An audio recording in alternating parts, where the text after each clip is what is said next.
দর্শক, মহাসড়কে ঈদযাত্রার খবর জানাতে আমাদের সহকর্মীরা দেশের বিভিন্ন প্রান্ত থেকে যুক্ত রয়েছেন। তাদের মাধ্যমে জানাবো সবশেষ তথ্যগুলো আপনাদেরকে। শুরুতেই চন্দ্রা থেকে যুক্ত রয়েছেন সহকর্মী হুসাইন আলী বাবু, তার মাধ্যমে জানাবো বিস্তারিত। বাবু, ঘরমুখো মানুষের চাপ আপনি দেখছেন কেমন? সেটি তো ক্রমান্বয়ে বেড়েই চলেছে। কি অবস্থা দেখছেন মহাসড়কে? যাত্রীদের ভোগান্তি কতটা আসলে পেতে হচ্ছে? স্যান্ডেলিনা সো, রূপচর্চায় আভিজাত্য।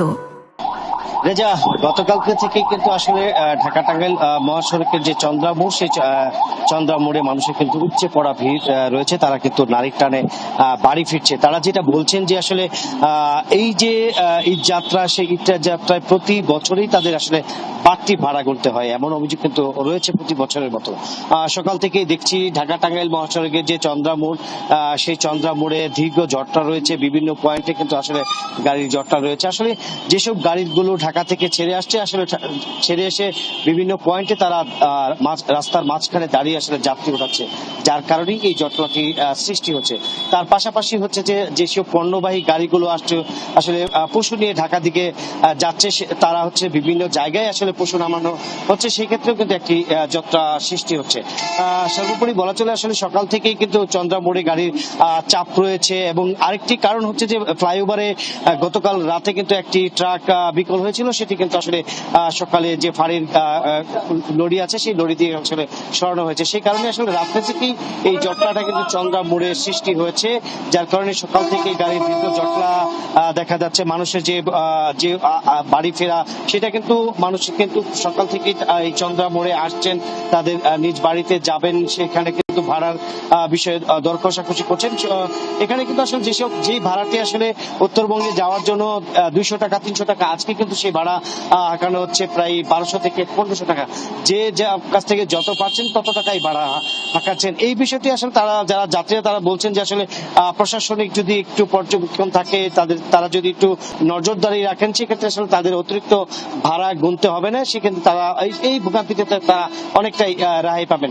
তার পাশে কিন্তু হাইওয়ে পুলিশ এবং জেলা পুলিশ সহ তারা কিন্তু সবাই কিন্তু এই চন্দ্রা মোড়ে কাজ করছেন বিভিন্ন পয়েন্টে, যাতে কোনো গাড়ি রাস্তার উপরে দাঁড় করিয়ে যাতে যাত্রী না তুলতে পারে, সেক্ষেত্রে যাতে কোনো ধরনের জটলা সৃষ্টি না হয়, মানুষ স্বস্তিদায়ক ভাবে যাতে বাড়ি ফিরতে পারেন, সেই দিকটা কিন্তু আসলে জেলা পুলিশ এবং হাইওয়ে পুলিশ নজর রাখছেন।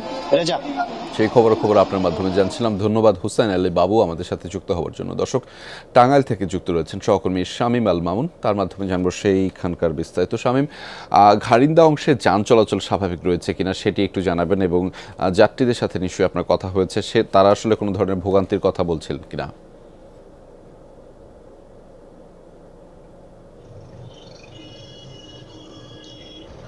রেজা, আমি এখন রয়েছি রাবনা বাইপাস বা ঢাকা টাঙ্গাইল বঙ্গবন্ধু মহাসড়কের যে রাবনা বাইপাস ফ্লাইওভারের ঠিক নিচে পয়েন্টে আপনি আমার পেছনে দেখতে পাচ্ছেন যে এই বঙ্গবন্ধু মহাসড়ক কিন্তু ভোগান্তির মহাসড়ক। প্রতি বছরই ঈদ আসলেই এই ধরনের ভোগান্তিতে পড়ে যায় যাত্রীরা।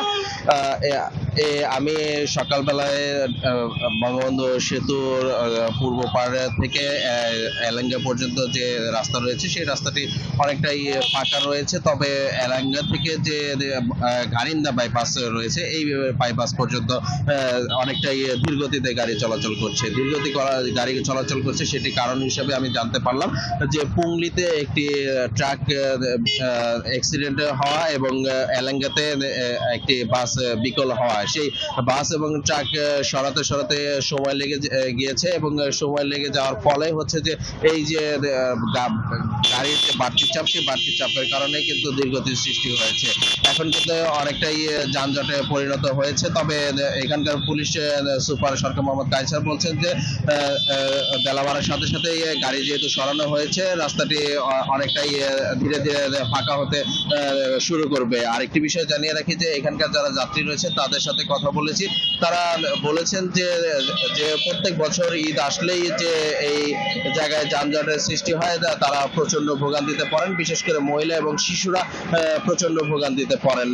তবে পুলিশ প্রতিনিয়ত কাজ করে যাচ্ছে এবং তারা বলছে যে খুব দ্রুতই রাস্তাটি স্বাভাবিক হয়ে যাবে, এমনটি বলছে। রেজা, সেই খবর আপনার মাধ্যমে দেখছিলাম এবং জানাচ্ছিলাম দর্শকদেরকে। ধন্যবাদ শামীম আল মামুন আমাদের সাথে যুক্ত হওয়ার জন্য।